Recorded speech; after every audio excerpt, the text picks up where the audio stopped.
반갑습니다. 반갑습니다. 예, 오늘 모교 모임이죠. 10월 22일입니다. 오늘 원래 서장을 이렇게 하는 날인데 오늘 또 특별하게 대화를 신청하신 우리 도바님이 계셔서요. 대화를 진행하도록 하겠고요. 서장 그다음에 다음 주 공지를 좀 미리 드리고 시작하도록 하겠습니다. 다음 주 화요일부터는 오전 10시 반에 모임이 이렇게 원래대로 돌아가게 되었거든요. 그래서 다음 주 화요일 10시 반에 화요 모임이 있고 다음 주부터는 계속 그렇게 진행되고요. 라이브 방송도 아침 화요일 오전 10시 30분에 진행됩니다. 예. 자, 그러면 오늘 이제 모신 도바님 잠깐 좀 소개 듣기로 하죠. 예, 보살님, 안녕하세요. 안녕하세요. 예. 네, 저는 예. 경기도 성남 분당에서 왔고요. 예. 지금 이제 63세, 예. 아들 하나 키우고, 예. 이제 손주가 7살. 예. 그래서 단출해요. 남편이랑 둘이 살고 있어요. 아, 예. 감사합니다. 그러면은 이제 저희랑 이제 공부 이제 시작하신 지도 꽤 되셨죠? 낫도 네. 읽으셔서. 2018년. 예. 그때. 예, 2018년부터 네. 시작하셨으니까 아마 목소리 들으시면 아시는 분은 다 아실 거라고 생각이 되거든요. 지금 서울 모임에 네, 자주 네. 나오시고 그래서 한 2년 반 네. 됐습니까? 네, 2년 네. 내진지. 예, 그래서 조금 이렇게 저희랑 익숙한 도반이신데 그 이전에 공부를 어떻게 해 오셨고 그다음에 어떤 변화가 있었고 지금은 어떠한지를 한번 좀 들어보도록 하겠습니다. 처음에 어떤 마음 공부를 어떤 시작하시게 된 어떤 계기가 있으신가요? 그러니까 제가 48살에 예. 그때 좀 괴로운 일이 있었어요. 예. 그래서 이제 그때 주변에 들은 것도 없고 그냥 인터넷으로 찾아서 하다가 저라고는 인연이 잘 없더라고요. 예. 그래서 우연히 어떻게 이제 위파사나 수행을 알게 돼서 그 법사님한테 위파사나 수행을 예. 이제 하면서 그때부터 이제 수행이 시작된 것 같아요. 그럼 위파사나 예. 수행 처에 가서 네네. 지도를 그러니까 받으시고 호두마을이나 예. 아니면 서울 근교에 이제 절에서 한 예. 몇 박 며칠 예. 이런 식으로 해서 수행을 했는데 예. 한 5, 6년 하니까 예. 이게 굉장히 제 마음속에 예. 어떤 이 진전이 있어야 된다고 생각을 하는데 예. 진전이 안 되고 예. 그런 상황들이 너무 화가 나고 그래서 그냥 한 5, 6년 하다가 수행을 그냥 그만둬 버렸어요. 위파사나 수행 5, 6년 했는데 예. 그러면은 그 진전이라는 게 네. 사람마다 해석이 다를 수가 있잖아요. 네, 네. 그러니까 이 위파사나 수행을 하게 된 어떤 원인을 제공한 그 문제가 해결이 안 돼서 진전이 안 된 건지 아니면은 그 문제는 예. 아니고 그 예. 문제는 그냥 일시적인 그때 괴로움 상황이었고 예. 시간이 가면서 예. 그냥 그거는 그 문제는 이제 전혀 희석돼서 아니었고요. 문제가 안 됐고요. 예. 근데 이제 수행은 일단 시작하게 됐으니까 이제 그게 또 이렇게 그게 이상하게 예. 그러니까 거기서 그냥 그걸 해야 되는 그러니까 어떻게 말로 설명할 수는 없는데 예. 그냥 그 길로 이렇게 들어서게 되더라고요. 예. 그렇게 어떤 동기는 그거였는데 예, 이제 예, 그게 예. 문제가 안 되고 예. 이왕 들어서니까 그냥 그 수행을 계속 이렇게 따라가게 제가, 되는 이렇게 거죠? 홀리듯이 하면서 그러니까 제가 그러니까 수행을 해서 앉아 있으면 예. 잡념도 사라지고 평화로운 어떤 청정 예. 그런 상태를 생각을 하고 그걸 상정을 시켜놓고 예. 근데 앉아 있으면 온갖 잡념이 더 치성하고 예. 그러면 또 그거에 막 화가 나고 예. 이런 식의 연속이 5, 6년이 되니까 제가 전혀 어떤 뭐 자기가 느끼기에 뭔가 나아졌다, 좋아졌다라는 그런 변화가 없었나요? 실생활에서 변화는 없었고요. 뭐 예. 이제 하다 보면 약간의 이제 뭐 선정 체험이라고 네. 해야 되나? 예. 예, 그런 거는 뭐 몇 번씩 있었는데 그거는 별 예. 거기서 큰 어떤, 네, 네, 어떤 의미는 맛을 못 네, 느꼈네요. 네, 네. 그러다가 스스로가 계속 잡념이 생기고 예. 그게 어떻게 보면 별로 달라지는 것 같지 네, 네. 않으니까 네, 네. 그래서 이제 그만두시게 되신 거예요. 그만뒀고 그 이후로 그럼 아예 이쪽 수행하고는 상관없이 수행을 사셨나요? 안 했어요. 안 했는데 예. 근데 항상 이게 숙제처럼 네. 목에 걸려 있는 거예요. 뭐가 그러면 숙제라고 그러니까 여겨졌죠? 수행을 해야 되는 수행을 해야 되는데 안 하고 있다라는 안 하고 있는 게 너무 불편한 게 목에 돼버린 걸려 거예요? 있는 것처럼 아. 그 불편한 차에 이제 다른 미네사라는 단체가 예, 예. 있어요. 예. 거기를 또 우연히 이제 알아가지고 거기도 그 깨어있기 프로그램을 예. 해요. 근데 예. 거기가 수행을 얘기를 안 하고 예. 앉아 있는 거 안 하면서 예. 그냥 그 감지라는 그 도구를 갖고 예. 걸어 다니면서 예. 이렇게 하는 프로그램을 예. 통해서 예. 그때 그걸 하면서 이게 내가 수행처에 가면은 며칠을 앉아서 정말 애를 쓰고 애써서 그 평화로운 상태가 되는데 예. 이 감지라는 걸 갖고 산책을 하면 바로 히어앤나우가 되는 거예요. 그래서 너무 좋았어요. 예. 예. 그래서 그걸로 이제 해서 거기를 몇 번 예. 이제 프로그램에 참여를 하고 예. 2018년 1월 달에 예. 이제 인도 라마나 마하리시 아슈람을 갔어요. 2018년 2월 달에 1월 달에 그 인연으로 가신 거예요? 아니 그 인연은 아니고 제가 아슈람은 네. 한 5번 갔어요. 그러니까 한 20년 전부터 네. 그 핵심 그러니까 참나 탐구 단체가 있어요. 예. 상담학회에서 하는. 예. 20년 전이면은 뭐 49세 이전이 48세 이전이네요. 그러니까 이쪽 윗바사나 하기 이전에 하기 전에 인도에 가신 거네요. 예. 그러니까 제가 어렸을 때부터 예. 그러니까 중학교 굉장히 조숙한 아이였어요. 예. 그래서 중학교 한 1학년 때부터 되게 어려운 책, 예. 막 영성 관련된 영성 책이- 관련된 예. 책, 예. 뭐 헬마네스의 데미안, 예. 뭐 시달타, 예. 뭐 마르크스 아우렐리우스의 명상록 이런 거를 막 읽으면서 잘 이해도 안 되는데도 그런 예. 쪽으로 그러면서 삶이 의미가 있을까? 삶의 의미가 뭘까? 예. 삶은 참 무가치하다. 뭐 예. 이런 허무주의에 빠져서 그렇게 그런 식으로 좀 대학까지 하다가 결혼하고는 이상하게 그 마음이 싹 쉬워졌어요. 예. 그냥 아이 낳고 남편이랑 결혼 생활하면서 편안하게 그냥 사라졌는데 우연히 이제 그 참나탕 그것도 우연이었던 거예요. 우연히 그런 단체에 들어가게 되신 거네요. 그래서 네. 이제 그때부터 이제 인도에도 몇 번 가시고 네. 예. 인도에 가서 어떤 그냥 그 당시에는 그냥 여행으로 그냥 가신 거예요. 그러니까 집단이 한 뭐 10여 명, 한 15명 해서 한 20일 뭐 보름 이렇게 가니까 재밌어서 그러니까 그런 그 어떤 뭐 마하리시가 있는 그런 거기 장소나 가서 아시람이나 이런데 주로 그러니까 예. 여행인데 그런 데 가신 여행인, 건데 예. 크리스나뮤르티 뭐 그런데 그 성지순례 가신 거네 일종의 뭐 그런 영성 단체 공부하시는 순례를 분들. 가고 또 아니면 그 뿌네에 있는 거기 그런 식으로 이제 여행을 가면 그게 즐거워서 그냥 그렇지만 그 사람들은 또 열심히 탐구하는 집단인데 저 같은 경우는 그냥 가볍게 가볍게 이렇게 갔던 것 같아요. 그래, 그러면 그래서 2018년 2018년 이제 요거 이때 요 얘기 네. 가셨다 하셨잖아요. 예.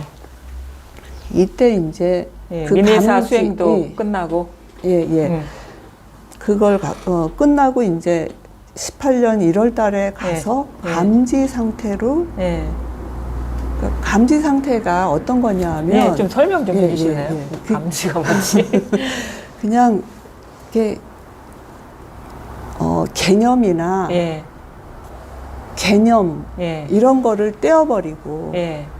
그냥 느낌의 상태로 그냥 느낌의 있음, 상태, 있음의 음, 상태, 느낌의 상태. 느낌의 상태, 예, 꽃, 컵, 예, 뭐 핸드폰 이런 개념 떼어버린 예, 그냥 있음의 상태로 이렇게 걷는 예. 그거 걷는 거요. 걸어요. 예, 예. 그냥 그 예, 상태에서 예, 걷는 예, 거. 예.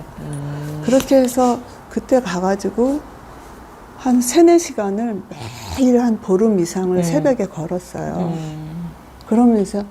그러면서 이제 거기서 제가 체험은 그러니까 이게 내가 하는 게 아니구나. 저절로 일어나는 거구나. 뭐 이런 거. 예. 그러니까 알아차림도 이게 내가 한다고 생각했는데 그냥 저절로 다 알고 있더라고요. 그게 민회사에서요? 아니면은 인도에? 인도에서 이제 3-4시간 어디 걸으면서. 아시람에서? 그러니까 아슈람, 어디 아시람인데? 그 어느 아시람? 라마나 라마나 마하리시. 마하리시. 예, 예. 거기는 그 아루나찰라 산, 그 수행처 산을 한 예, 바퀴 예. 쭉 도는 코스가 3-4시간 걸려요. 예. 그것도 요 단체에서 가신 거예요? 예. 먼저 번에 갔던 네네. 그 단체에서? 예. 그렇게 해서 이래서 그때 뭐 일종의 어떤 모종의 체험이 있었던 거네요. 네네. 한 3시간 정도 걸을 때. 예, 그러면서 개념을 떼어버리고 그냥 그냥 느낌의 세계로 이렇게 가다 계속 보니까 3시간 정도 이렇게 걷는 동안에 예. 그런 체험이 네네. 왔다. 예. 좀 자세하게 좀 설명 좀 해주실래요? 어떤 식의 체험인지? 그러니까 그냥 저절로 다 일어나는 거예요. 어떤 내가 예. 뭐 위험물이 있으면 예. 그냥 그걸 이렇게 몸 알아서 저절로 피하고 예. 뭐 이렇게 뭐가 확 튀어나오면 예. 또 이렇게 막 이렇게 놀라고 예.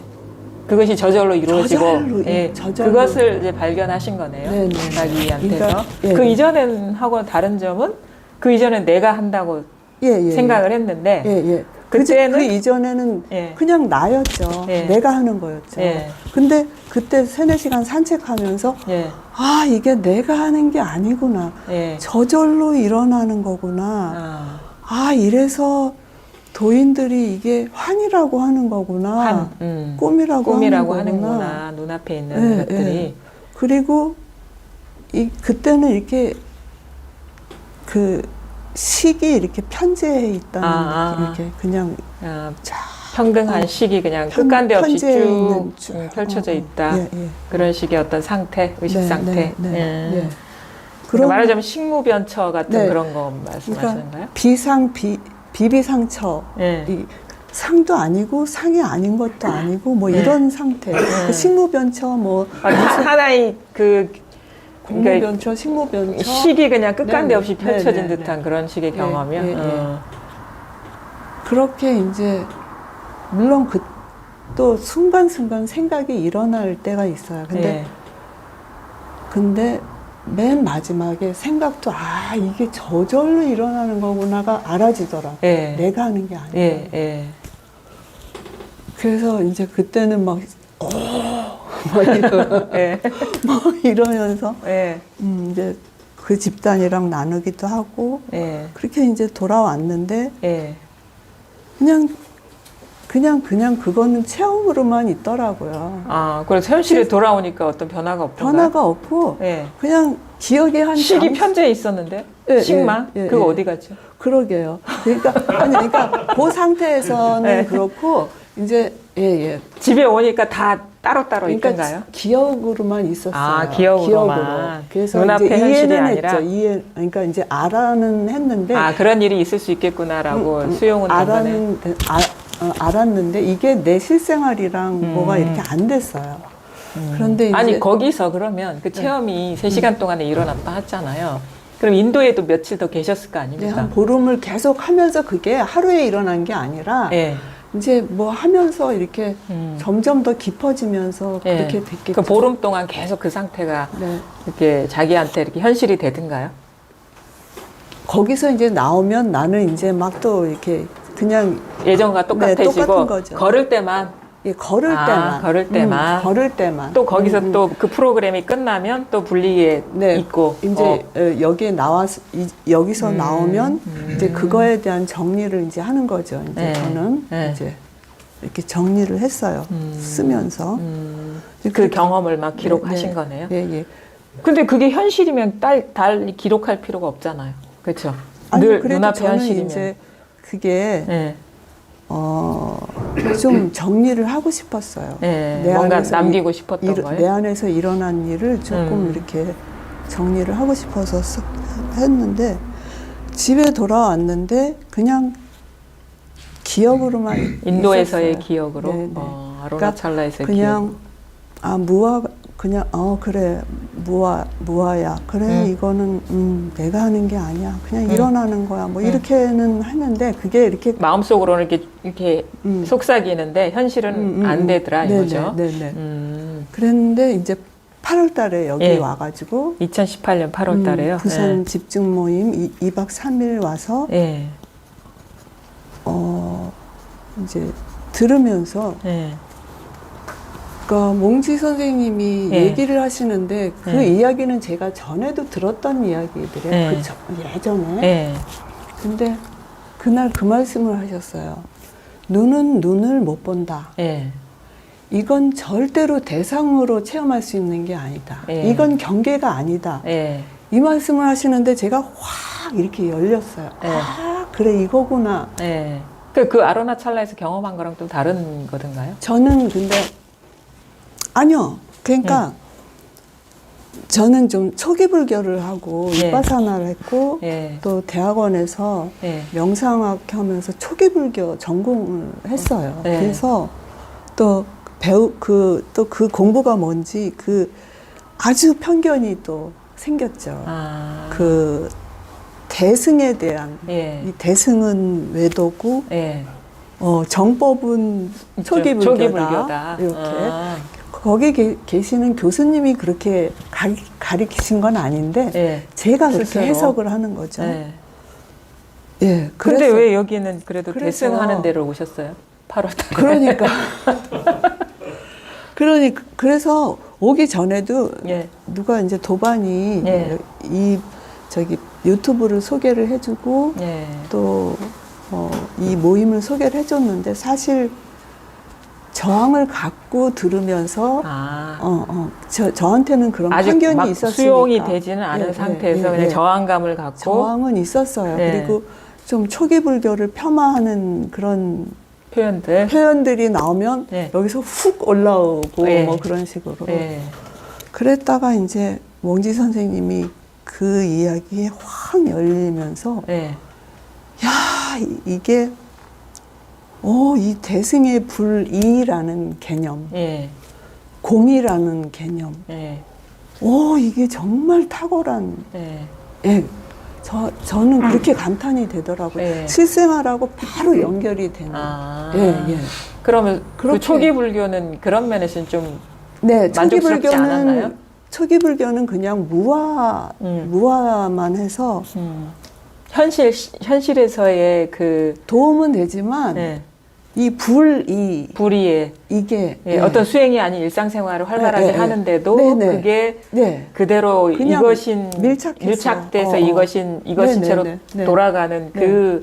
그 어떤 뭐라 해야 되나 그 현실성, 네. 실용성. 예, 예, 예, 예. 예. 그래서 제가 어디에 앉아 있을 필요가 없고 예, 감탄을 수행할 했죠. 필요가 없고 네. 그리고 아, 나의 편견이나 고정관념에 대해서 예. 또 한 번 더 이제 이렇게 예. 사람이 특별한 수행이 필요 없이 일상생활이 바로 예. 이것이구나라는 네네네네. 그러니까 이전과 조금 뭔가 좀 네, 안목이 그래서- 달라졌겠네요. 예, 그렇죠? 이런 달라졌죠. 그런 체험을 통해서 일상생활에서 바로 이제 음. 그런데 제가 그 로망이 있었던 거예요. 어떤 로망이 있으셨는데?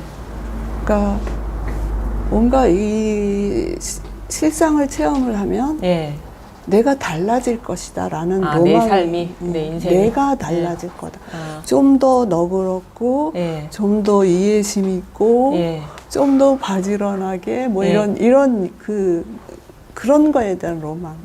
어떤 상이네요, 그렇죠? 상이죠. 공부인의 상. 어. 그것 때문에 굉장히 초창기엔 또 좌절을 했어요. 전혀 달라진 게 없으니까. 달라진 게 없고 그러니까 막 화가 나는 거예요. 예. 그래서 또 그거를 그 수요 모임에 예. 가서 이제 이렇게 이야기를 하다 보면 예. 이렇게 꺼내놓고 이야기를 하다 보면 아 내가 이 문제에 빠져 있구나. 또 이 한 생각 일어난 생각에 또 내가 또 이렇게 실체를 부여해서 또 이렇게 하고 있구나. 이런 게 이제 좀 알아지더라고요. 아, 그러니까 그 어떤 공부인의 상이 그 내 어떤 고정관념이고 생각이구나 생각, 하는 예, 것이 예. 알아지더라는 네, 거예요. 네, 그 네. 모임에 네. 참여하면서. 네, 네. 그래서 이제 그런 거는 이제 많이 내려놔졌어요. 예. 그런데도 예. 지금도 보면 예. 여전히 예. 어떤 또 뭐가 있어요? 여전히 보면 예. 그 내가 못마땅한 거가 제일 큰 것 같아요. 이 현실을 살고 있는 내가 불만족스러운 거죠. 좀 이렇게 해야 되는데 이렇게 하지 못하고 자신에 대한 네 그게 공부하는 자신에 대한 네, 불만족. 그게 미세하게 예를 들어 가지고 어떤 불만족이죠? 구체적으로 얘기를 한다면? 구체적으로 그거를 예. 뭐 어디 가족 관계에서나 뭐 자식 관계에서. 그러니까 뭐 남편한테 뭐라고 화를 내는 거 뭐. 화를 내는 자신. 그러니까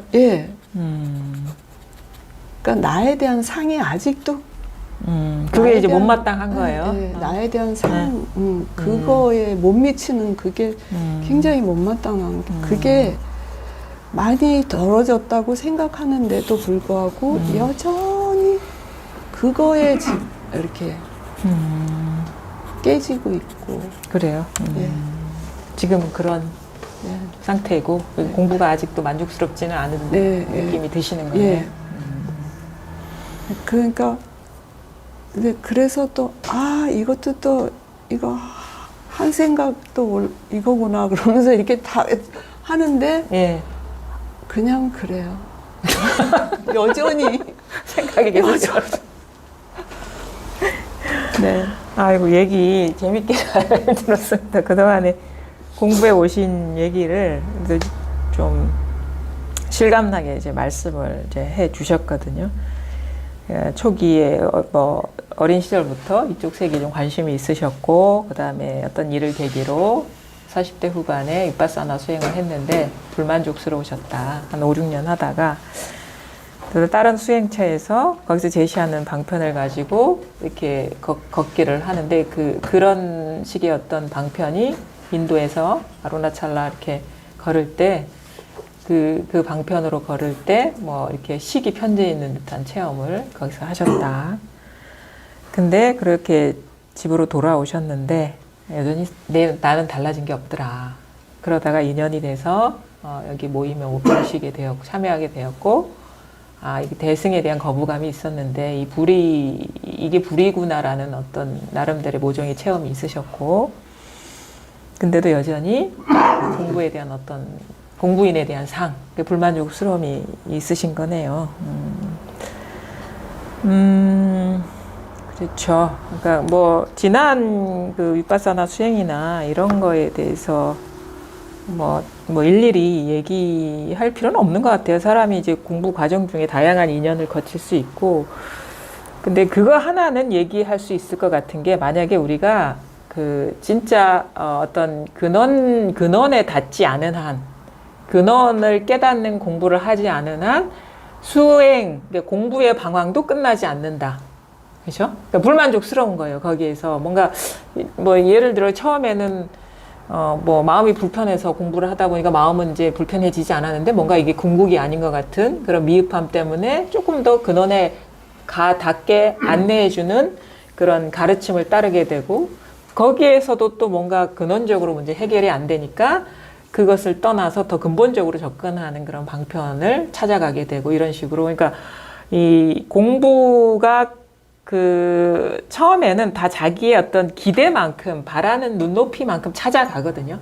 네. 괴로운 사람은 괴로움에서 벗어나려면 괴로움을 벗어나게 해주는 그런 식의 어떤 순간적으로 편안함을 주는 그것을 자기가 목표로 삼기 때문에 그런 데가 그런 가르침이 마음에 와닿고 그런 게 들리지 뭐 괴롭거나 괴롭지 않거나 똑같다라는 이 가르침은 안 들리겠죠. 그렇죠? 자기가 원하는 게 아니기 때문에. 근데 진짜 근원적인 어떤 공부가 아니면은 그것의 한계가 분명히 나타납니다.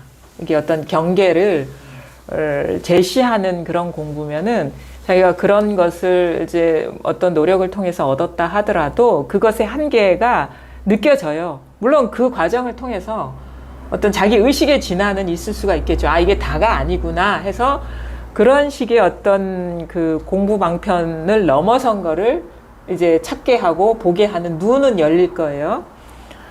근데 그런 과정을 통해서 결국 우리가 이 공부의 방황, 마음 공부의 방황이 멈춰지는 거는 사실은 이 공부거든요. 그러니까 이 모든 삼라만상 만물 삼세 근본이 뭐냐. 그리고 살고 죽고에 상관없이 변함없는 진리는 뭐냐. 행복과 불행과 상관없이 늘 여여부동한 게 뭐냐. 여기에 와닿지 않으면 방황은 끝나지가 않는 거예요. 물론 이제 자기가 처음에는 그런 발언을 하지 않을 수도 있어요. 근데 보살님도 아마 처음에 그러셨다고 하셨고, 근데 이런 식으로 조건 없는 진실에 통하지 않은 한 이 수행은 이런 식의 어떤 추구는 끝나지가 않는다.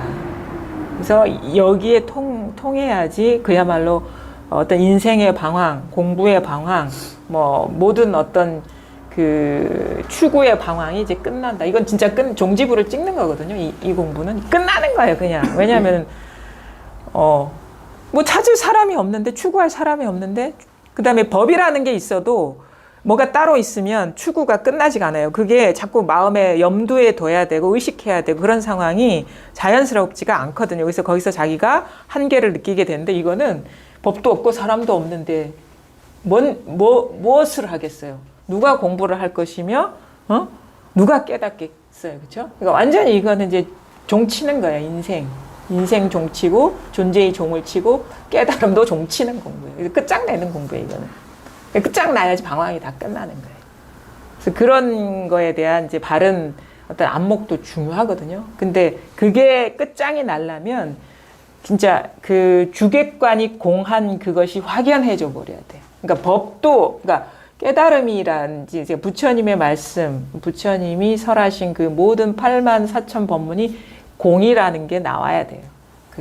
그것이 불교의 궁극적인 안내인 것이고, 그 다음에 그것도 공이라는 게 뭐냐면, 그거를 이런 식으로 표현할 수 있어요. 그것이, 그런 어떤 말씀에 부합하는 어떤 진실이나 진리가 따로 있는 게 아니라, 법조차도 공했다는 것을 안내하기 위해서 어쩔 수 없이 제시된 임시 방편적인 언어였구나라는 그것이 밝혀져야 돼요. 그러니까 그 깨달음에 대한 권위라든가 깨달음이 따로 있는 듯한 그런 어떤 목표들이 완전히 끝장나야 되는 거예요. 그게 이제 우리의 방황, 뭐 어떤 인간으로서의 방황, 아니면 공부인으로서의 방황, 어떤 추구하는 마음이 끝나는 일이거든요. 그러면은 이제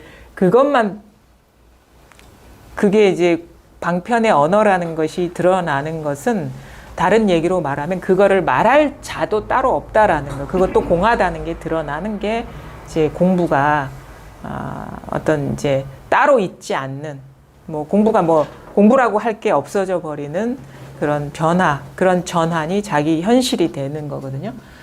그러니까 그런 식의 어떤 추구나 여정, 나름대로의 어떤 그 길이 여기서 끝난다. 바로 눈앞에서 끝난다. 이 자리가 명확하게 드러나면서 끝난다. 그래서 우리가 마음이 뭔가 불안하고 아니면 미흡하고 뭔가 불만족스러운 거는 추구하는 마음 아니면은 뭔가 따로 지키는 마음이 남아있기 때문인 거예요. 그러니까 추구하는 마음이 끝나고 따로 지키는 마음이 없어져 버리면 방황 아니면은 불안 아니면은 불만족 아니면은 뭐 외로움 이런 식의 어떤 그 찝찝함, 미흡함들이 흔적 없이 사라져 버려요.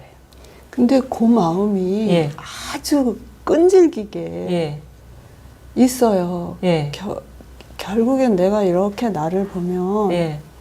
그 마음이 항상 그러니까 그 못마땅함이 어떤 나에 대한 못마땅함. 나에 대한 못마땅함. 그게 아직 좀 아주 스스로 강하게 느껴지는 불만족이시다. 예. 공부에 대한 불만족이나 못마땅함은 없나요? 그것도 있어요. 뭐냐면 예. 그러니까 선생님께서 예. 그러니까 경계에 차별을 두지 말라 예. 그런 얘기 하시잖아요. 예. 그래서 어느 날은 그게 또 꽂혀가지고 예. 이제 그렇게 해보려고 했었어요. 그때 이제 되게 동생 일로 되게 마음이 아프고 힘들 때가 있었거든요. 예. 너무너무 힘들었는데 그걸 한번 해보자 하고 그냥 온전히 이렇게 예. 이제 온전히 그냥 이렇게 맡겼어요. 예. 너무 힘들어가지고 예. 맡기는 게 힘들었어요? 네, 그 보는 게 그냥 고통스러움을 보는 게 너무 힘들어서 이건 나 아직 시기상조다. 그리고는 그러니까 제가 늘 얘기하는 그 직면하는 게 괴로움에 직면하는 게 어렵더라. 네. 너무 고통스럽더라. 그 전에는 그냥 이렇게 했거든요. 그러니까 어떤 경계가 좀 힘들거나 그러면 그래 이건 내가 하는 게 아니잖아, 일어나는 거잖아, 이 일이잖아 이렇게 퉁 쳤어요. 예. 그러면 이제 그냥 이렇게 되죠. 예. 근데 이제 그 경계에 차별을 두지 말라는 걸 듣고 한번 그거를 직면해서 견뎌보려니까 너무 힘이 들어서 이건 아직은 내가 내 단계가 아니구나. 그러고는 그냥 퉁 치는 걸로. 그러니까 제가 보기에는 그거 같아요. 단계고 멋이기고를 떠나가지고 정견이 안 선 거예요. 공부에 대한. 그럼 어떻게? 그러니까 뭐냐면 그러니까 지금까지도 여전히 자기가 원하는 공부를 하고 계신 거예요. 자기 입맛에 맞는 공부. 그쵸? 네. 그러니까 공부한 그 초기에 처음에 시작할 때의 그 자기 어떤 공부의 어떤 동기가 아직도 작동되고 있는 거예요. 괴로워서 했죠. 네네네. 그러면 이제 괴로움에서 벗어나고 싶어서 했겠죠. 물론 그 사안은 그때 사라졌을지 모르지만 그런 식의 마음의 패턴은 여전히 남아있다라는 거죠. 그 일은 넘어갔지만 그런 식의 자기의 어떤 추구는 그 패턴은 사안을 달리하면서 계속 작동되고 있다라는 거죠. 그래서 선생님 또 그 법문 괴로움을 직면하라. 지난주인가 어떤 남자분이랑 1대1 대화에 있었어요. 그 법문도 그래서 몇 번을 들었어요. 그러니까 내가 아직 그러니까 좋아하는 거는 그러고 힘든 거에 이렇게 선택해서 이렇게 하는. 그러니까 이게 왜 그런지 아세요? 왜 그런 거예요? 어리석어서 그래요.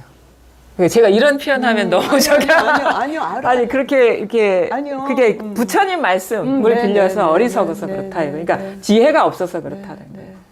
그 열반경에 저도 자주 인용하는데 저 말 너무 세게 하나요? 아니요, 선생님 아니에요. 다 되는데 나도 인정해요. 그런데도 여기서 그게 마음 따로 그냥 얘 따로 지혜가 밝지 않아서 그러니까 우리 이 세계가 이렇게 이 세계가 어떤 식으로 출현하는지에 대한 기본적인 이해가 없는 거예요.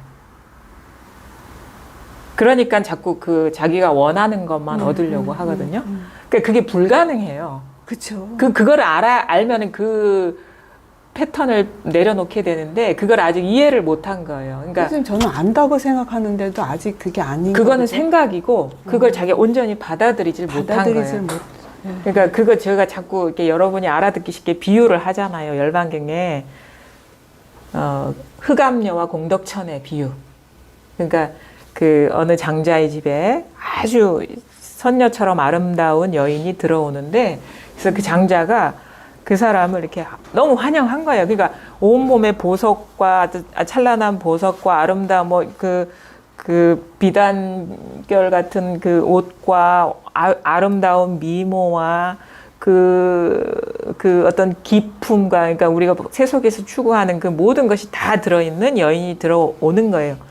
그게 비유거든요. 그러니까 우리가 추구하는 거, 세간에서 추구하는 게 아주 건강하고 아름답고, 그러니까 건강, 아름다움, 재물, 그 다음에 그 어떤 품위, 교양 다 들어있는 여인이 싹 들어오니까 그냥 뭐 버선발로 가서 맞이하는 거야.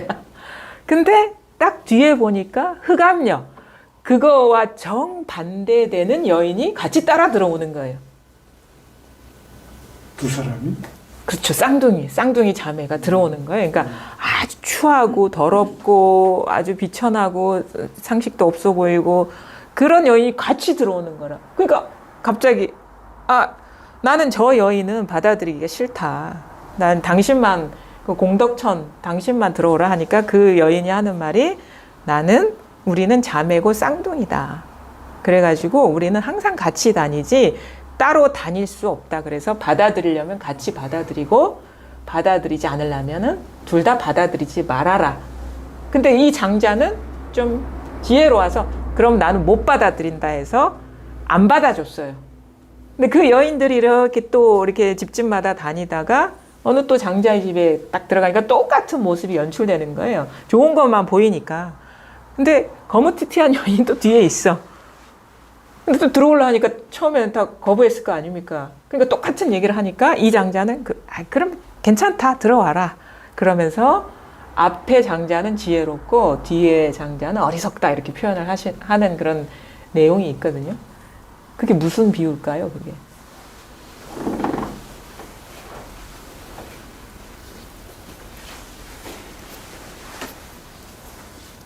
쌍둥이라. 앞에 장자는 지혜롭고 뒤에 장자는 그러니까 어리석다. 거절한 사람은 지혜롭고 예. 뒤에 둘 다 받아들인 사람은 어리석다. 사실은 뭐 흑암녀를 받아들인 건 아니에요. 공덕천을 받아들이는데 어쩔 수 없이 끼어들어온 거야. 네. 1+1으로. 그러니까 그거는 이제 처음 들어온 사람한테 마음이 있었지 그 뒤에 사람 맞이 못해서 세트로 다닌다니까 받아들인 거겠죠. 지혜롭다, 어리석다. 근데 보살님은 그러면 어디에 해당될 것 같아요? 첫 번째일까요? 두 번째일까요? 저요? 네. 저는 여기 같아요. 어디요? 안 받아들이는. 제가 보기엔 두 번째인데요. 두 번째? 그걸 이해를 하셔야 돼요. 왜냐하면 받아주는 거?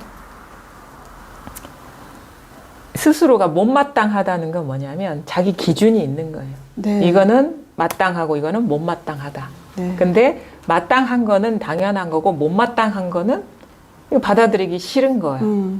그 못마땅한 거를 받아들이기 싫다는 건 뭐냐? 이미 마땅한 건 받아들였는데, 그렇죠?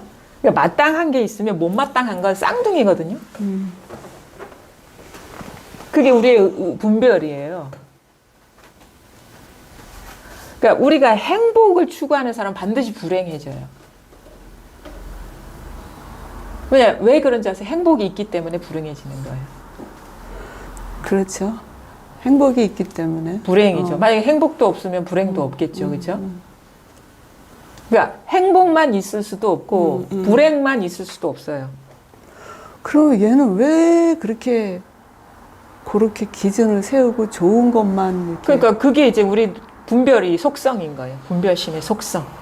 그러니까 그게 분별심은 그 핵심은 자아거든요. 자아가 기준인데 나한테 이로운 거는 마땅한 거고 이롭지 않은 거는 못마땅해. 그러니까 지금 저희가 무아를 하고 있잖아요. 예, 무아 공부를 하는데 네. 자아 공부를 하고 계신 거예요. 계속 얘가 네. 끼어들고 있어요. 그러니까. 그걸 어떻게 해야 되는지. 그러니까 이제 어떻게 무아를 그러니까 자아가 무아가 되느냐 그게 궁금한 거죠. 네네. 그러니까 못마땅한 것도 받아들이면 돼요. 사실은 이게 장자의 말이 앞장자나 뒷장자나 틀린 건 아니에요. 받아들이려면 다 받아들이고 거부하려면 다 거부하면 돼. 둘 중에 하나만 취하지 말고. 받아들임. 근데 그게 참, 그러니까 계속 보면 내가 묘하게 그거의 연장이에요. 그렇죠. 못마땅한 거. 그렇죠. 그건 뭐냐면, 내가 뭐.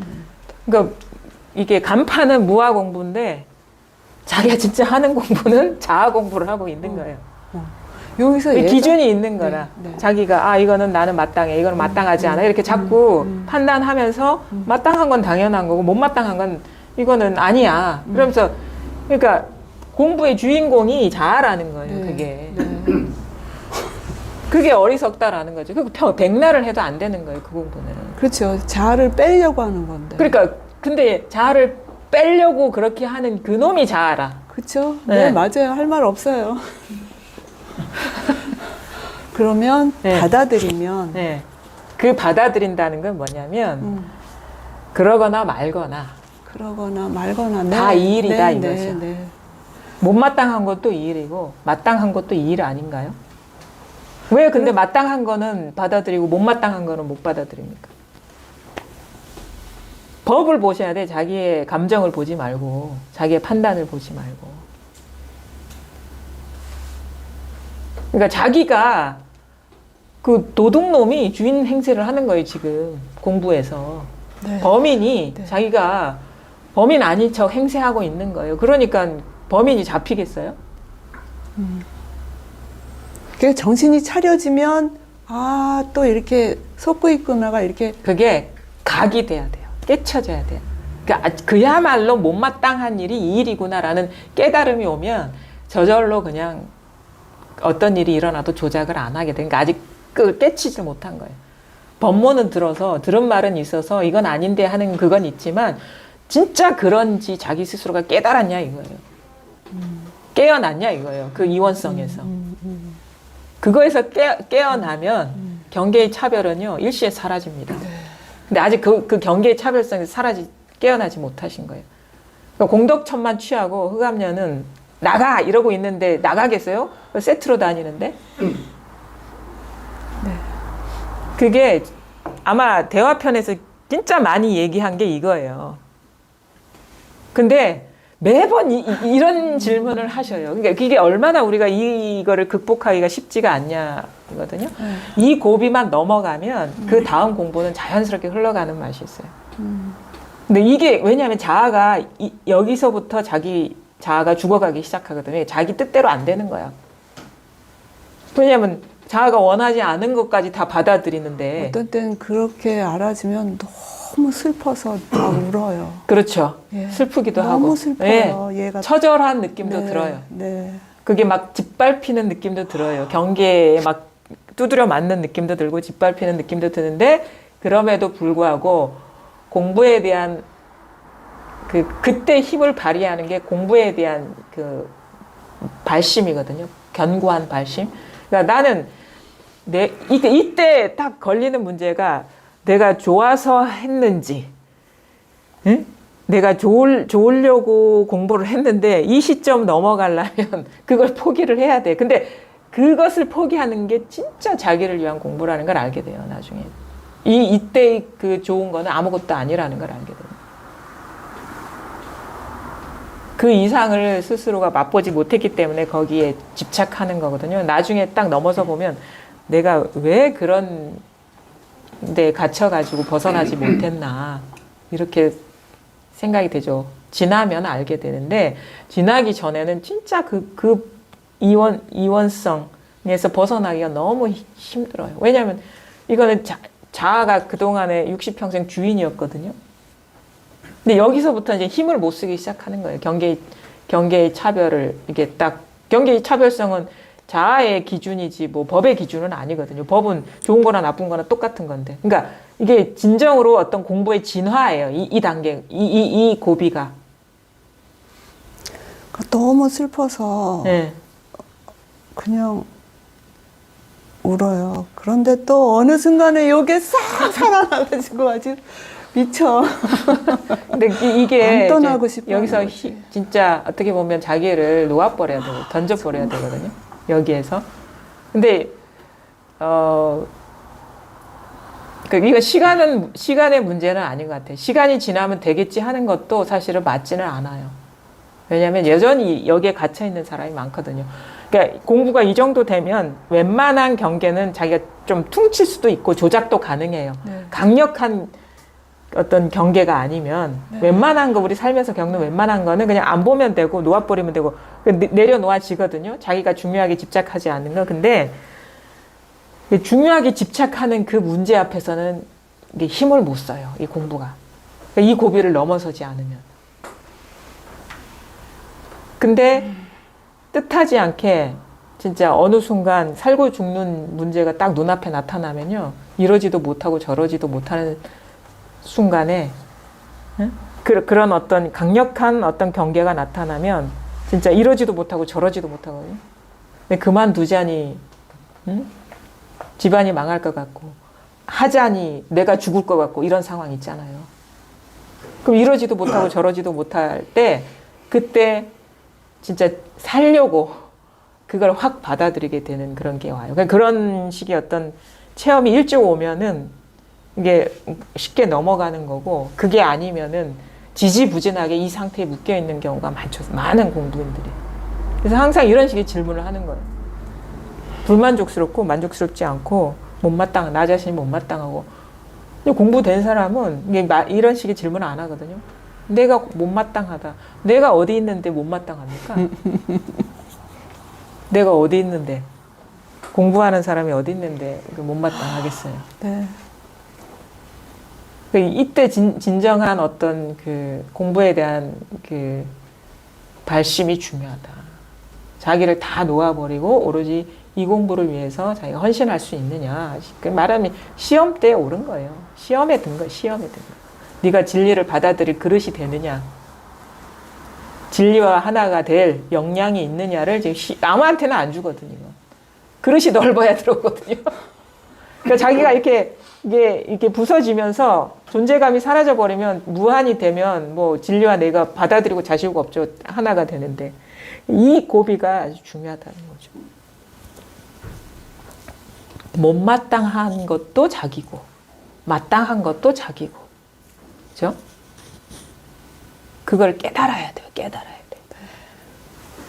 깨닫지 못하면 이게 그냥 여전히 어떤 아는 수준에서 왔다 갔다 계속 그런다. 그래서 제가 어떤 때는 나 그냥 안다병에 걸려 있구나 막 이러면서 그거는 진짜 아는 수준이라고밖에 얘기할 수가 없겠죠. 이런 소식이 있구나 정도지. 그게 자기한테 체화가 안 된 거예요. 그냥 이게 자기 삶과 일치가 안 되는 거예요. 자기 삶에 공부가 증거가 되어야 되거든요. 증명이 돼야 되는데 그게 이론하고 현실하고 따로 놀잖아요. 따로 놀아요. 그거는 이제 진정한 공부가 아니죠. 네. 알겠는데 내 현실은 따로 놀아. 그러면 그거는 그런 거 있잖아요. 뭐 머리는 이쪽으로 가는데 팔다리는 저쪽으로 가는 거랑 똑같은 거예요. 네. 다리는 저쪽으로 가는 거예요. 그게 어떻게 되냐면 진짜 그것이 자기 현실이 되려면 이 고비는 뭐냐? 마땅한 것도 이거고 못 마땅한 것도 이거고 행복도 이거고 불행도 이거를 이게 깨달아야지 수용이 돼요. 깨닫지 못하면 잘 안 받아들여져요. 고요한 것만이 공부가 아니다 이거예요. 고요한 것만 공부면 고요하지 않은 건 그러면 딴 마음인가요? 딴 데서 나온 건가요? 다른 살림살인가요? 딴 세계에서 온 건가요? 다 여기서 일어난 거거든요. 그것을 인간의 기준으로 이거는 좋은 거, 이건 나쁜 거, 이건 고요한 거, 이건 시끄러운 거, 이거 있는 거라 이러고 있는 거예요. 아상이 그러고 있는 거예요. 어떻게 하는 게 이로운 거? 자기한테 이로운 게 이로운 거, 자기한테 해로운 건 나쁜 거 이렇게 되는 거예요. 근데 아상이 그렇게 쉽게 떨어져 나가지 않거든요. 그러면 아상한테 에너지를 주입하면 안 돼요. 아상을 강화시키면 안 돼. 아상의 밥그릇을 빼버려야 돼. 그러니까요. 응, 뺏어버려야 돼. 그게 뭐? 그것이 싫어하는 것도 받아들여라. 이거. 네. 그래야지 자기 그 에고가 이제 녹아나기 시작하는 거예요. 그럼 어떻게 되냐? 그것이 탁 받아들여지기 시작하면 뭔 일이 일어나든 신경 안 쓰게 돼요. 왜냐하면 세상의 모든 일은 좋은 일이거나 나쁜 일이기 때문에. 그러니까 내가 뭔 일이 일어날지 신경을 안 쓰게 돼요. 그래서 거기서 자유로워지는 거예요. 그게 자유죠. 자꾸 신경 쓰는 게 부자유고.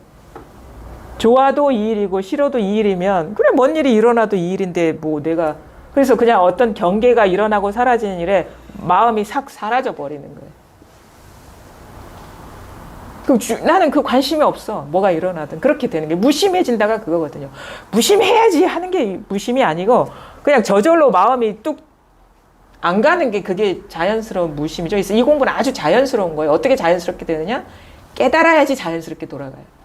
깨닫지 못하면 다 수행이에요. 조작이고. 그걸 에고가 하는 거거든. 네. 그러니까 각해야 돼. 아, 경계의 차별성이 없구나 이건. 다 왜? 어떻게?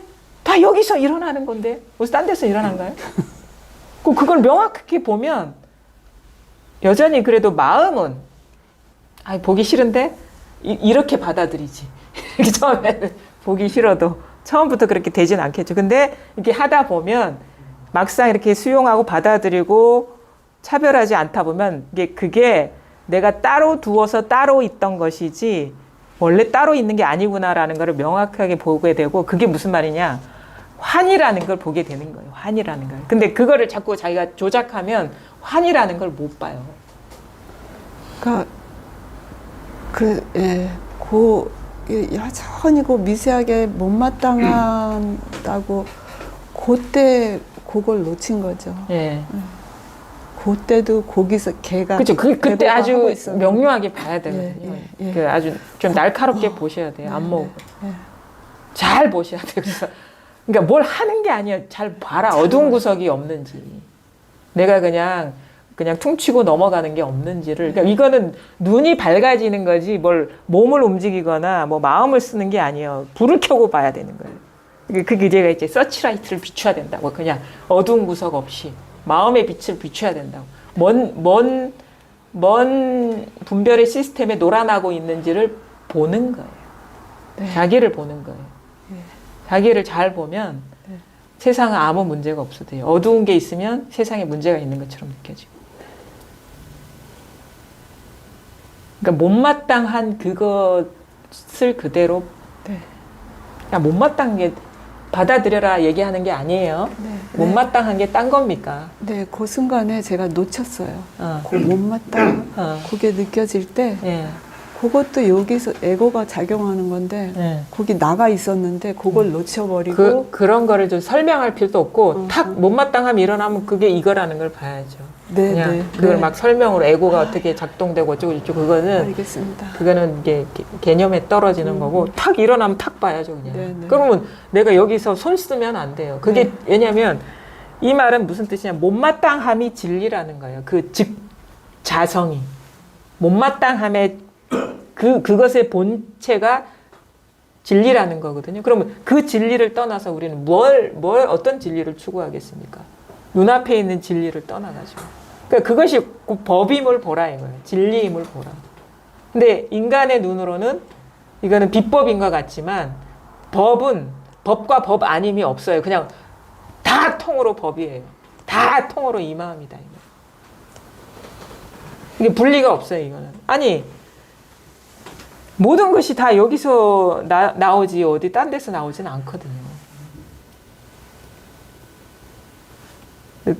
자꾸 그런 식으로 이렇게 분리시키려는 거는 그때 명확하게 못 봤어요. 못마땅함도 이 일이지 따로 두고 있었구나라는 그런 깨달음이 딱 오게 되죠. 뭐 이런 계기로 해서 아마 보게 될 수도 있거든요. 그러니까 그 패턴에서 탁 벗어나면 이 공부는 아주 쉬워져요. 왜냐하면 뭐가 일어나도 이거라는 걸 보게 되기 때문에 그 마음을 써서 할 일이 없어져요. 그래서 인연 따라 그냥 그 마음을 비우고 맡겨버리는 어떤 흐름으로 확 들어가 버리거든요. 그러면 그때부터는 공부가 그냥 저절로 익어가고 그다음에 자기 조작이 쉬워지면 쉬워질수록 밝아져요. 보는 눈이. 조작이 개입되면 개입될수록 잘 안 보여요.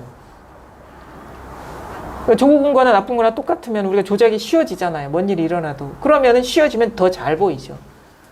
오히려 그 이후의 공부는 이전보다 더 지금까지 여기서 막 걸려가지고 이러지도 못하고 저러지도 못하면서 시간을 보내는 것보다 훨씬 빠르게 자연스럽게 진전이 되죠. 그러면 이제 뭐가 남냐면 이게 객관 대상의 차별성은 사라지면 주객관 이원성만 남는 거예요. 그것이 좀 부서져 버려야 돼요. 그러니까 경계, 우리가 경험하는 현상, 자연스럽게 일어나는 걸 비추는 마음이 있다라는 것도 환상이었구나라는 거를 자연스럽게 보게 돼요. 그러면 그야말로 늘 변함없이 그냥 끝간데 없이 시기 편재해 있는 듯한 것이 일상이 될 수도 있어요. 근데 그것도 한 구멍 막힌 거라. 그것도 아직 뭐가 있다라는 느낌이 남아 있는 거거든요.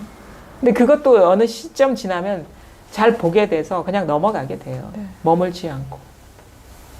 지금 보살님한테 가장 어떻게 보면은 그 큰 관문은 못마땅함, 못마땅한 나 그런 것이 따로 있는 게 아니다. 그것이 바로 이 진리인 것이고 진실인 것이고 그냥 여기에서 그냥 그 이뿐이에요. 직면할 필요도 없어. 이건데 어떻게 직면을 따로 하겠어요. 사실 그것도 이제 방편의 말인 것이죠. 그 자체가 이건데 그걸 보는 자가 따로 있는 것도 아니고. 공부가 그렇게 좀 한 곱이 좀 넘어가면 또 하여튼 좀 세상을 보는 눈이 달라지고 좀 홀가분해지고 마음 쓸 일이 없구나라는 거를 더 알게 되거든요. 그렇게 하시면. 또 뭐 궁금한 거 있으세요? 따로? 네. 그럼 없으세요? 네. 그러면 계속 앉아 계시고요. 우리 서장 조금 네네. 볼까요? 시간이 아직 좀 있으니까 빨리빨리 이렇게 나간데 그 지난주에 그 괴로움에 직면하라는 그 내용, 그러니까 지지난주에 대화편에 나왔고 지난주에 대혜스님이 그 얘기를 했어요. 한번 그 부분을 제가 한번 읽어 드릴게요. 그러니까 이거 보살님한테 하는 얘기예요. 잘 들어보세요. 대혜스님이 몇 년 전 사람인 줄 아세요? 그러니까 11세기 분이거든요. 지금은 21세기인가요? 1000년 전에. 1000년 전에 이 선사가 보살님한테 띄우는 편지예요. 잘 들어보시라고. 옛날에 어떤 승려가 한 노숙에게 물었습니다. 세계가 이렇게 뜨거운데 어느 곳으로 피해야 하겠습니까? 그 노숙이 말했습니다. 펄펄 끓는 가마솥과 이글이글 불타는 화로 속으로 피하라. 못마땅한 그곳으로 피하라. 그 속으로 피하라 이거예요. 보살님의 언어를 빌리자면 이에 그 승려가 물었습니다. 그런데 펄펄 끓는 가마솥과 이글이글 불타는 화로 속으로 어떻게 피하겠습니까? 그 노숙이 답했습니다. 온갖 고통이 이를 수 없다. 온갖 고통이 이룰 수 없는 곳은 바로 그 이글이글 불타는 이글이글 불타는 화로 속이고 속 표면은 불타는데 그 속은 그 화로에 이글거림이 미치지 못한다. 그 다음에 그러니까 뭐냐면 우리가 겉만 보고 그거를 존재로 인정하고 피하니까 이제 계속 뭐가 있는 것 같은 거예요. 근데 실상은 그 불타는 화로나 뭐 두려운 그 모든 것이 본질은 공이거든요. 공은 그 속에 있지 다른 데 있지 않아요. 그러니까 그거를 어떻게 보면 직면하라는 거는 그것의 공성을 봐라 이거예요. 그것이 바로 이 공이라는 건 이거거든, 이 마음. 그러니까 그것을 떠나서 따로 우리의 마음이 있는 게 아니라 바로 그것의 본질이 이것이다. 그러면 그거를 그 속을 봐야지. 못마땅함이 미치지 못하는 거기를 봐야지 딴 데로 도망 다니면 안 되겠죠. 그렇죠? 그러니까 어떻게 보면 묘책을 가르쳐 준 거예요. 비법을. 어떻게 괴로움을 피하느냐. 괴로움 속으로 들어가라. 그 속에는 괴로움이 없기 때문에. 경절문 곧바로 들어가는 그거를 가르쳐 주신 거죠. 원컨대 거사께서는 일상생활의 여러 가지 행동 속에서 다만 이와 같이 공부하시고 저 노숙의 말을 소홀히 하지 마십시오. 이것은 제가 효과를 본 약방문이니 제가 거사와 더불어 이 도에 서로 들어맞고 이 마음을 서로 아는 사이가 아니라면 쉽게 전해주지 못할 것입니다. 그러니 다만 한순간 문득 맞아떨어지는 약초와 탕약만을 쓰시고 다시 다른 탕약을 쓰지는 마십시오. 만약 다른 탕약을 쓰신다면 사람을 발광하게 할 것임을 반드시 아셔야 합니다. 무슨 말인지 언뜻 들어옵니까? 제가 설명을 한번 해드릴게요. 이분은 이 소식이 오신 분이에요. 위시랑 개교라는 사람이. 그래서 이게 뭔지는 알아. 근데 딱 보살님 같은 상태예요. 불만족스러운 거예요, 지금. 괴롭고 힘들다 이런 편지를 보낸 거거든요. 내가 이거를 모르는 바는 아니고 스님도 인정해 주셨는데, 왜냐하면 대스님의 표현을 보면 이분이 소식이 온 거를 알 수 있겠죠. 근데 나는 지금 여전히 나의 현실은 이글이글 불타는 화로이고 펄펄 끓는 가마솥과 같다. 이 문제를 어떻게 해야 되겠느냐 이렇게 질문을 하신 거예요. 거사께서는 일상생활의 여러 가지 행동 속에서 다만 이와 같이 공부하시고, 그러니까 그 속으로 들어가시라. 저 노숙의 말을 소홀히 하지 마십시오. 앞에 한 그 노장의 말을 그냥 쉽게 여기지 말라. 지나치지 말라. 이것은 제가 효과를 본 약방문. 자신도 그렇게 공부했다 이거예요. 내가 이 처방을 그대로 실천하니까 이 고비에서 넘어갔다. 나도 효과를 봐서 내가 증명한 거다. 그러니까 믿고 따르라. 이렇게 설득을 하는 거죠. 제가 거사와 더불어 이 도에 서로 들어맞고 그대도 알고 나도 아는 소식 있지 않느냐 이 말인 거예요. 이 마음을 서로 아는 사이가 아니라면 쉽게 전해주지 못할 것입니다. 이 소식이 오지 않은 사람한테는 내가 얘기해주지 않는다. 왜 그럴까요? 여전히 분별에 쌓여 있는 사람한테는 나는 이렇게 얘기하지 못한다. 거기서 벗어나라 한다. 왜냐하면 아르마리로 그래 괴로움도 이거야. 고통도 이거야. 그러면 공부할 필요가 뭐가 있어? 다 이건데. 공부를 안 한다 이거예요. 그러니까 아무한테나 이런 얘기를 안 해주고 이 자리가 드러난 사람한테만 내가 비법을 제시해 주는 것이다. 그러니까 공부하기 전에는 참 위험한 방편이죠, 이게. 왜냐하면 괴로워도 진실한 것이고 괴롭지 않아도 진실한 것인데 그러면 뭐 공부할 필요가 있나? 달라지는 게 아무것도 없네? 그렇게 딱 결론을 내리고 이 문으로 안 들어오기 때문에 이런 얘기를 함부로 안 한다. 근데 진짜 공부를 해보면 이 안내를 따라가다 보면 진짜 괴로움이 아니고 진리다라는 게 자기 현실이 될 때는 그냥 무늬만 괴로움이지 괴로움이라는 게 없는 거예요. 공한 거예요. 공부에 들어가면. 근데 공부 안 한 상태에서는 괴로움 그대로 있고 즐거움 그대로 있고 실체가 그대로 있는데 그냥 하나야 라고 그냥 여기는 거죠. 망상하는 거죠. 여전히 잠들어 있는 상태죠. 그러니까 그런 위험 부담이 있기 때문에 서로 아는 사이, 이 마음을 서로 아는 사이가 아니라면 쉽게 전해주지 못할 것입니다. 그러니 다만 한순간 문득 맞아떨어지는 약초와 탕약을 쓰시고 다시 다른 탕약을 쓰지 마십시오. 그러니까 탕약, 약초, 우리가 옛날에는 이런 한약재로 처방을 했잖아요. 요즘은 이렇게 찍어내는 약을 쓰잖아요. 실험해가지고 실험실에서. 근데 옛날에 약은 이런 약초와 이런 약초로 만든 탕약인데 아까 앞에서 그 노장이 노숙이 제시한 것이 바로 그러니까 만병통치약, 그러니까 그 병에서는 완전 즉효를 볼 수 있는 약이다. 그게 뭐냐? 한순간 문득 맞아떨어진다라는 건 뭔지 아세요? 한순간 문득 맞아떨어진다는 거는 그것이 즉 이거라는 거예요. 그 불타는 화로가 즉 이거라는 거예요. 그러니까 문득 맞아떨어진다는 게 이거예요. 그것이 즉 이것인 것이고 그 자체가 이것인 것이지 따로 괴로움이 따로 없고 저런 게 따로 없다. 그것이 곧 이것인 것이다. 그래서 한순간 문득 틈없이 맞아떨어지는 약초와 탕약, 그 모든 것이 바로 이 마음임을 직면해서 바로 보시고 다시 다른 탕약은 쓰시면 다른 방법을 쓰지 말라 이거예요. 다른 방법 써왔잖아요. 그렇죠? 그거 쓰지 말라 이거예요. 한순간 직해하고 문득 맞아떨어지는 그것만이 치료약이지 다른 방법은 효과가 없다. 만약 다른 탕약을 쓰신다면 사람을 발광하게 할 것입니다. 미치게 만들 것이다. 반드시 아셔야 됩니다. 반드시 아셔야 합니다. 이렇게 얘기합니다. 그 다음에 이 얘기가 이분한테 편지에는 주 내용이거든요. 아마 도움이 많이 될 겁니다. 한순간 문득 맞아떨어지는 약초는 달리 구할 필요가 없으니 다만 거사께서 가고 머물고 앉고 눕는 가운데에 있습니다. 그렇죠.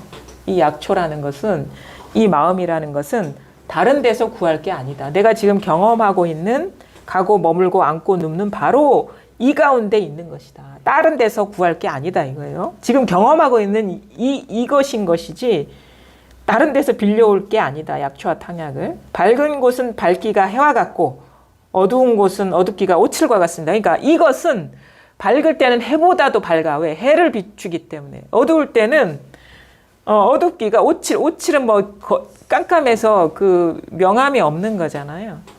오칠과 같다라는 거는 그 오칠보다도 이거는 더 어두운 거죠. 그냥 오칠도 이것에서 나온 것이기 때문에. 그러니까 작기로 치면 세상의 모든 것보다 작고 크기로 치면 세상의 모든 것보다 크다. 이런 식의 비유들을 많이 하거든요. 그러니까 밝기로 치면 이것보다 밝은 게 없고 어둡기로 치면 이것보다 어두운 게 없다. 뭐 이런 식의 표현들. 왜냐하면 크고 작은 것이 다 세상에 크고 작은 극한의 그것들이 다 여기서 나오는 것이기 때문에 이런 표현을 하는 겁니다. 손 닿는 대로 집어와 본지 풍광으로 한번 비추어서 어긋남이 없다면 사람을 죽일 수도 있고 살릴 수도 있습니다. 그러니까 손 닿는 대로.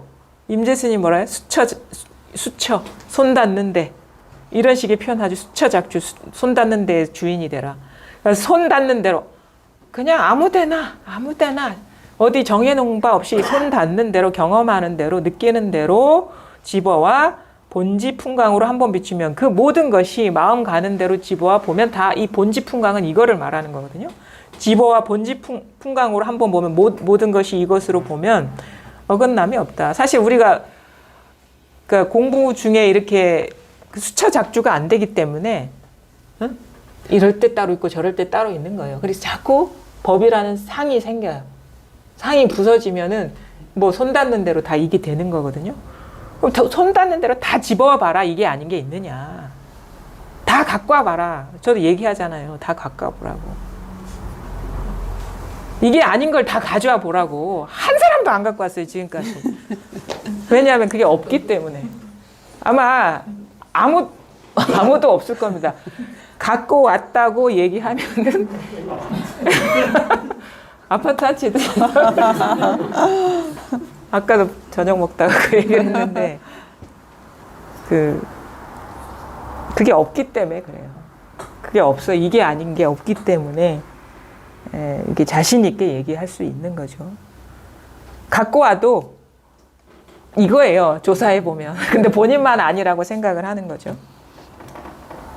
그래서 지난번에도 그런 얘기를 했는데 사실은 우리가 글 같은 거 쓰면은 되게 짧은 어떤 내용 안에 이 요체를 담아야 되니까 되게 성긴 언어가 되거든요. 이렇게 구멍이 그러니까 아주 논리적이고 세밀하고 디테일한 사람이 보면은 이게 논리가 안 맞아. 구멍이 숭숭 나 있어서. 그래서 저 같은 경우는 이제 뭐 이런 식이죠. 모든 것이 다 생각이고 느낌이고 감각일 뿐이다. 이걸로 다 이루어졌다. 얘기를 하니까 아니 세상이 얼마나 복잡한데 생각과 감각과 느낌뿐이겠습니까? 이렇게 얘기를 하는데 그걸 다 조사해 보면 그 범주를 벗어나지 않았고 사실 그것도 분별이에요. 생각과 느낌과 어떤 감각이라는 것도 따로 존재하는 게 아니라 다 여기서 일어난 방편어거든요. 근데 공부가 깊어지면 그런 식으로 그냥 어떤 중간에 디테일한 다리 넣지 않고 그냥 쭉쭉쭉쭉 얘기해도 자기한테 걸리는 게 아무것도 없어요. 사실 그것도 많은 말이거든. 그러니까 선사들은 그렇게 긴 얘기도 안 하죠. 그냥 바로나 씻어라 이런 얘기를 하지. 맥락 없는 말. 엄청난 논리, 정교한 논리나 아주 구멍이 숭숭 나고 말도 안 되는 그 선문답이 똑같은 거예요. 다 이것이라는. 그것이 명확해져 버리면 우리가 언어에 그런 거 있잖아요. 진짜 뭐 고무신을 거꾸로 신고 다녀도 아무런 장애가 없지. 말이 논리가 다 무너져도 자기한테 아무 문제가 없는 거예요. 다 똑같은 거니까. 그래서 그런 식의 논리나 그런 비약 때문에 자기가 괴롭지는 않아요. 왜? 그러거나 말거나 다 똑같은 일이기 때문에. 그래서 공부하면 할수록 사실 말이 논리가 맞나 안 맞냐는 신경을 안 쓰게 됩니다. 그거는 다 그냥 망상인데 그거 망상을 아무리 정교하게 맞춰봐야 망상에 지나지 않다는 걸 누구보다도 잘 알기 때문에 사실 그런 식으로 막 정교하게 표현이 머리도 안 돌아가고 안 돼요. 저는 그래요. 다른 분들은 모르겠는데 주관적인 표현입니다. 근데 그럴 거라고 저는 생각합니다. 왜냐하면 머리를 쓸 이유가 없어지니까. 그러므로 부처님과 조사께서는 항상 이약을 가지고 펄펄 끓는 가마솥과 이글이글 불타는 화로 속에서 고뇌하는 중생의 삶과 죽음이라는 큰 병을 치료하시니 이름하여 대의왕이라고 부르는 것입니다. 그러니까 이제 결국은 어떻게 우리가 공부가 귀결되느냐를 보면은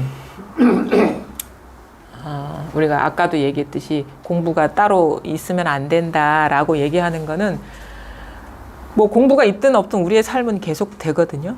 그러면 삶은 우리가 이게 죽지 않은 한은 계속 펼쳐진단 말이에요. 그럼 이 삶이 공부라는 얘기거든요. 그럼 우리 삶에서 남는 문제는 무슨 부처님이 말씀한 대단한 이치가 아니에요. 우리가 뭐 자식이랑 아니면 엄마가 막 말다툼하고 부부간에 말싸움 하는데 부처님 말씀이 거기서 끼어들 생각도 안 나고, 그러니까 그것이 곧 거기에서 장애가 있느냐 없느냐가 이 공부의 귀결이라는 걸 알게 되거든요. 거기 부처님의 84,000 법문은 없어요. 우리가 대화하거나 싸울 때 아니면 살고 죽는 문제 앞에서. 근데 거기에 자기가 그것에 걸리지 않고 모든 것이 그냥 이것일 뿐임, 아니면 이것이라고 할 것도 없지만 아무 걸림이 없어지느냐가 남는 것 같아요. 그게 뭐냐, 걸리는 건 병이잖아요. 걸리지 않는 게 건강한 거니까 어떤 경계를 만나든 건강한 마음이 될 수 있느냐, 그 길을 안내한 것이 석가모니이고, 그래서 대의왕이라고 한다. 마음의 번뇌가 사라지고 어두운 구석이 사라지는 거. 그러니까 삶에서죠, 결국은. 자기 삶이 공부의 어떤 증거가 되는 거예요. 지금 현실 걸리고 가로막히고 뭐가 문제가 있느냐, 그렇지 않느냐가 이제 자기 공부를 이렇게 증거하는 거죠. 그거는 저는 진짜 맞는 것 같아요.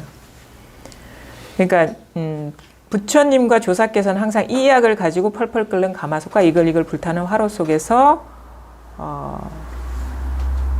그러니까 요 깨달은 분은 이 약, 이것을 가지고 펄펄 끓는 가마솥과 이글이글 불타는 화로 속에서 고뇌하는 중생의 삶과 죽음이라는 큰 병을 치료하시니, 삶과 죽음이 다 분별인데, 그러니까 아까처럼 뭔가 그런 경계를 만났을 때 괴롭고 어쩌고 저쩌고, 이게 중생의 마음인 거예요. 그거를 어떻게 치료했냐, 그 괴로움이 즉 이것이라는 걸 바르게 보는 거, 깨닫는 게, 그게 바로 부처와 조사의 약 처방이다 이거예요.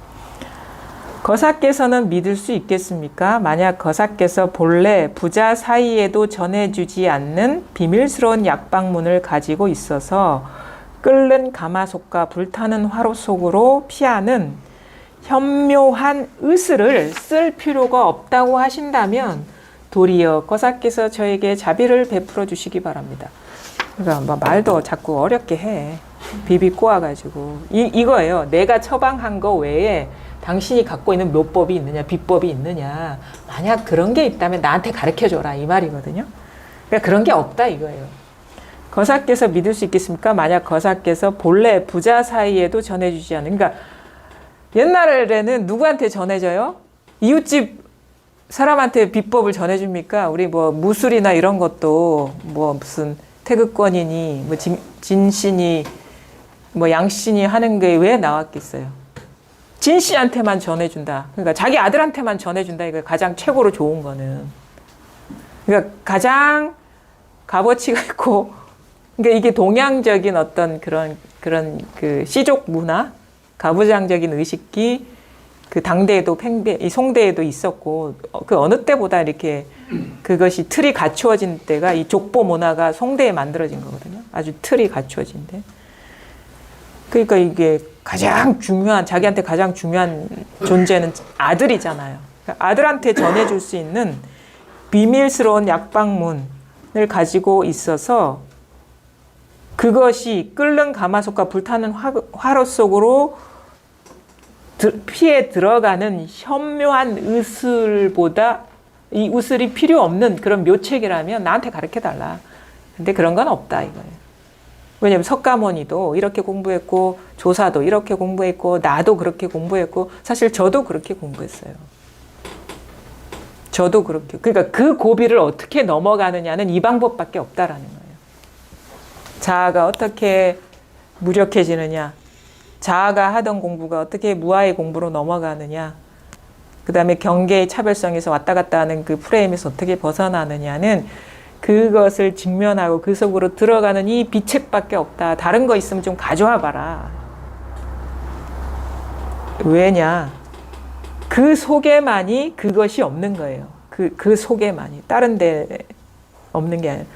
그 속에 그것이 없는 거예요. 그것이 피할 곳이고, 피할 곳이 따로 있는 게 아니라 바로 그것 자체가 피할 곳이다.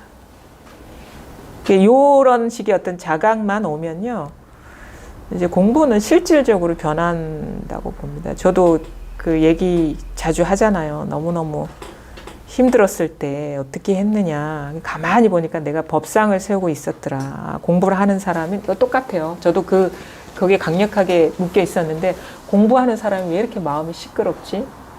공부하는 사람이 왜 이렇게 마음이 시끄러워서 잠도 못 잘 지경이 되지? 공부를 하고 체험을 했다면 이런 일이 없다는데? 그래서 공부에 대한 신뢰부터 막 무너지기 시작하는 거예요. 그래서 내가 체험을 했나? 제대로 한 건 맞나? 막 의심이 일어나는데 제대로 체험한 사람은 진짜 그 체험한 자리는 부정할 수 없다라는 거를 스스로 알게 되는 거예요. 다른 거는 믿을 수가 없어. 뭐 선생님 말이든 부처님 말이든 나의 감정 상태든 그 믿을 수가 없는데 이거는 내가 부정할 수가 없는 거라. 그래서 그래 그럼 다 그렇다 치고 이거 믿고 가보자. 그렇게 마음을 여기에 두고 가다 보니까 다 깨달아지는 거예요. 내가 공부하는 사람은 이래야 된다라는 상에 갇혀 있었구나라는 거예요. 그거는 나의 고정관념이지 법은 이렇게 고요할 때나 아니면 시끄러울 때나 다 이 일이구나라는 깨달음이 확 오더라고요. 그러니까 그거에서 내가 문제가 전혀 없었다라는 사실을 딱 깨닫고 나니까 그냥 갑자기 홀가분해지는 거예요. 내가 아무 문제가 없었구나. 그러니까 여러분 아무 문제 없어요. 공부하는 과정 중에 겪는 그 모든 경험은 충분히 일어날 수 있는데 거기에서 우리가 정신을 차려야 될 것은 뭐냐면 그것이 바로 이것임을 분명하게 깨달으시라. 그러면 그 오도가도 못하는 상황에서 훌쩍 벗어나게 된다. 그러면 네. 그 산을 넘어가면 네. 다른 장애물이 또 있을까요? 갑자기 지금 궁금해졌어요. 그때 가서 물어보시면 돼요. 네, 그때 오겠습니다. 네, 그때 가서 물어보시면 돼요. 그때 딱 그러니까 저도 그렇거든요. 이제 여러 가지를 막 이렇게 알고 가려고 하지 마시고 딱 눈앞에 있는 장애 그것을 넘어서는 그것만 들으시면 돼요. 그러다 보면 저절로 그 모든 것에서 벗어나 있는 것 같아요. 왜냐하면 눈앞에 있는 그 장애에 대한 가르침은 실질적인 장애이지 관념이 아닌 게 되거든요. 네. 근데 그 이상은 내가 경험해 보지 않은 거는 다 관념으로밖에 어떤 상으로밖에 지을 수가 없는 거예요. 그거는 그러니까 가르쳐 주는 것도 제대로 가르쳐 주더라도 왜곡해서 받아들일 수밖에 없는 거라는 거죠. 그래서 그때 자기 공부에 맞게 그거에 맞게 눈높이에 맞게 이런 식으로 처방을 받는 것이 가장 헤매지 않고 갈 수 있는 지름길이다. 그 말씀을 좀 드리고 싶네요. 그 문제 해결하시고 오시면 말씀드릴게요. 네, 예, 알겠습니다. 네, 오늘 지금 서장 요거 유시랑 다 끝났거든요. 오늘 보살님이랑 같이 해봤는데 아마 여러분들한테도 조금 도움이 되셨으면 좋겠습니다. 오늘 너무 감사합니다. 고맙습니다. 예, 수고하셨습니다. 예.